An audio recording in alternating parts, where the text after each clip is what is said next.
दोस्तों, एक महिला थी जिसकी उम्र कोई 45 साल के आसपास रही होगी। पेशे से वो डॉक्टर थी और उसका पति भी डॉक्टर ही होता है। पर वो उससे उम्र में काफी बड़ा था, करीब 55-58 साल का। अब इस उम्र में अक्सर पति पत्नी के बीच में वो पहली वाली बात नहीं रहती। रिश्तों में वो खुशी नहीं मिल पाती जिसकी उम्मीद होती है। वो महिला काफी तेज तर्रार थी और अपनी जरूरतों को लेकर बहुत ही ज्यादा संजीदा थी। जब दोनों साथ होते तो वो सुख नहीं मिल पाता था और अक्सर उनके बीच में किचकिच होने लगती थी। ये झगड़े थमने का नाम ही नहीं ले रहे थे। एक दिन तो उसने साफ कह दिया कि अगर तुमसे ये सब नहीं हो पाता तो मुझे खुली छूट दे दो, फिर मेरा मन जो करेगा मैं वो कर लूंगी। पति बोला, अरे ये कैसी बहकी बहकी बातें कर रही हो, तुम्हारी उम्र तो देख लो, बच्चे अब बड़े हो गए हैं। इस पर वो चिढ़कर बोली, बच्चों का मेरी जरूरतों से क्या लेना देना है? जरूरत मेरी है, बच्चों की नहीं। मेरा मन है, इसमें बच्चों को बीच में क्यों घसीट रहे हो? दोनों के बीच में बहस बढ़ जाती है। फिर उस डॉक्टर महिला ने चेतावनी दी कि देख लेना, अब मैं जो करूंगी वो तुम्हारे सामने ही करूंगी, फिर तुम कुछ मत बोलना। पति बेचारा लाचार था। ढलती उम्र की वजह से शरीर साथ नहीं देता था। वो बेबस होकर रह गया। एक दिन दोनों कमरे में ही थे। उनके बीच में प्रेम संबंध की कोशिश चल रही थी, पर पति फिर से नाकाम हो गया। ये देखकर वो गुस्से में तमतमा उठी और चिल्लाने लगी, तुम हमेशा ही मेरा मूड खराब कर देते हो, मैं तुम्हें छोड़ूंगी नहीं। मेरा क्या होगा, कभी सोचा है? तुम्हें अंदाजा भी है कि किस दौर में जी रही हूं मैं?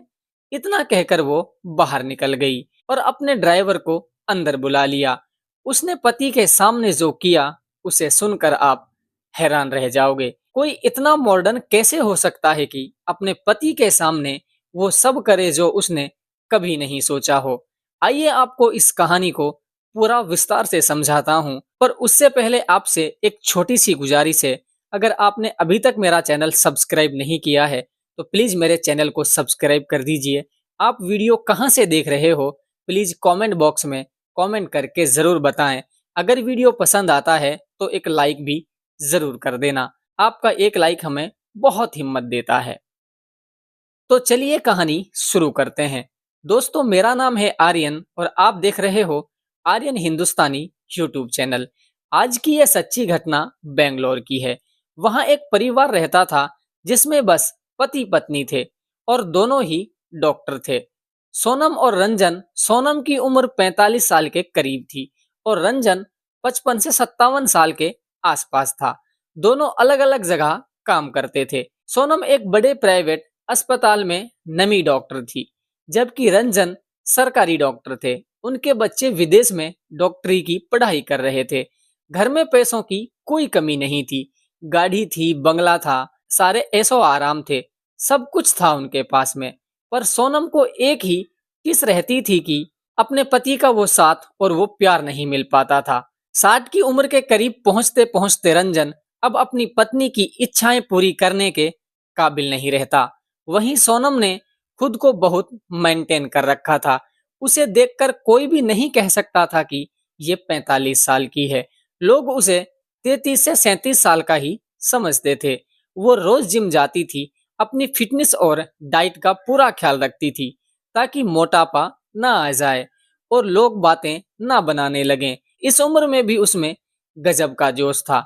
जब दोनों बेडरूम में होते तो सोनम हमेशा हावी रहती थी, पर रंजन उम्र की वजह से कमजोर पड़ जाता था। सोनम का मूड बनते बनते रंजन का काम तमाम हो जाता था। वो उस पर बरस पड़ती थी, पूरी दुनिया का इलाज करते हो पर अपना इलाज क्यों नहीं कर पा रहे हो? बिस्तर पर आते ही ढेर हो जाते हो। रंजन समझता था कि अब वो 22 साल वाला जोश मुमकिन नहीं है। उम्र के साथ में शरीर भी ढल जाता है। सोनम कहती थी कि हम में सिर्फ 10-12 साल का ही तो फर्क है, फिर इतना अंतर क्यों? रंजन कहता था कि मर्द और औरत के शरीर में फर्क होता है। उनका झगड़ा बस इसी बात पर था। जिस रात बात नहीं बनती, अगली सुबह पूरे घर में तनाव होता था। रंजन मुंह लटकाए रहता था और सोनम गुस्से में आग बबूला रहती थी। उसके यहाँ एक ड्राइवर भी था जो दोनों की गाड़ियां चलाता था। और उन्हें अस्पताल छोड़ने जाता था और वापस लेके आता था। उसका नाम पुनीत था। उम्र करीब 24 से 25 साल थी।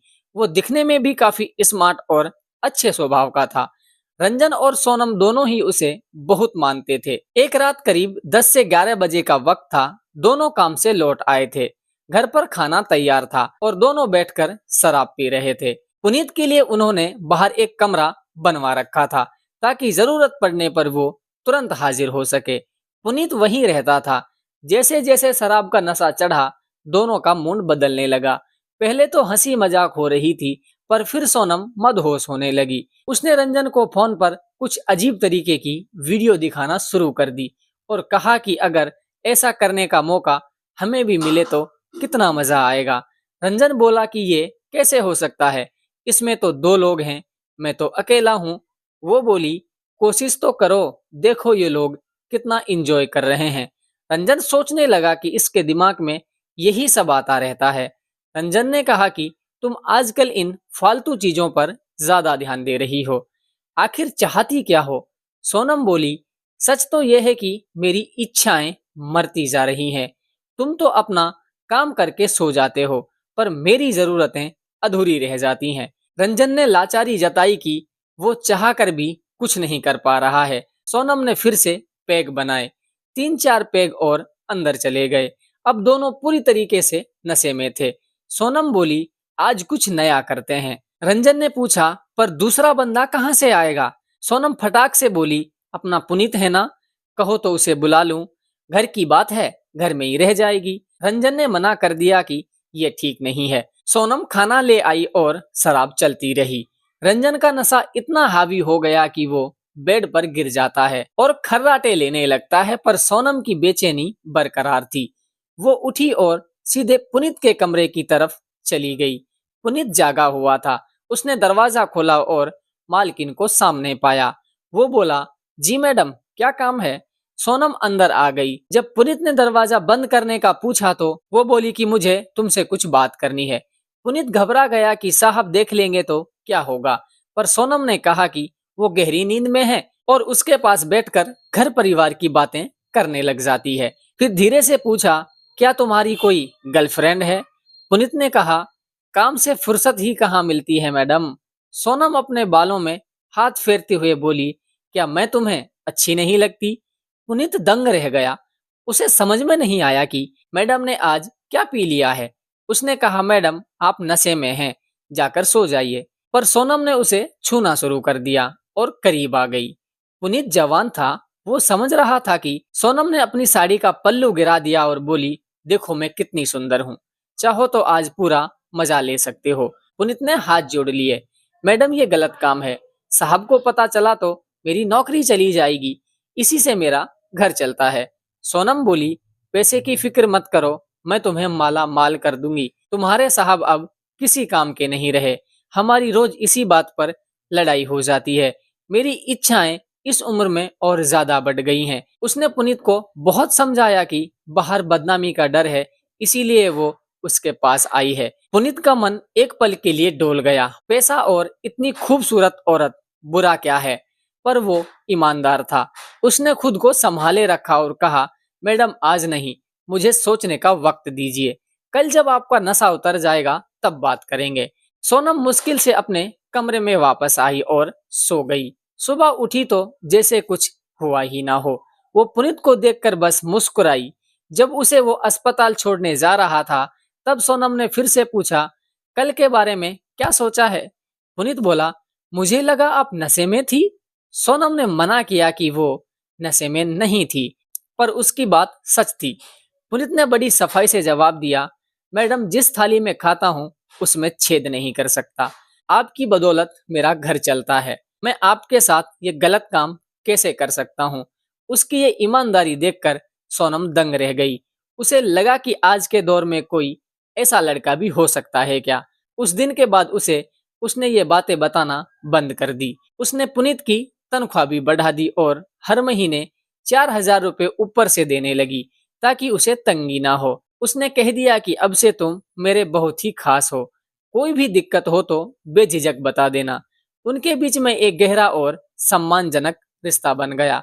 अगर पुनीत उस रात बहक जाता तो शायद कुछ गलत हो सकता था, पर उसकी समझदारी ने सब संभाल लिया। दोस्तों, ये थी आज की कहानी। आपको कैसी लगी कमेंट बॉक्स में कमेंट करके जरूर बताना। इस कहानी को आपको सुनाने का मकसद सिर्फ और सिर्फ इतना सा था कि हम आपको जागरूक करना चाहते हैं, सचेत करना चाहते हैं। अब आपसे मुलाकात होगी कल किसी और नई कहानी के साथ में। तब तक के लिए आप अपना ख्याल रखिएगा। धन्यवाद।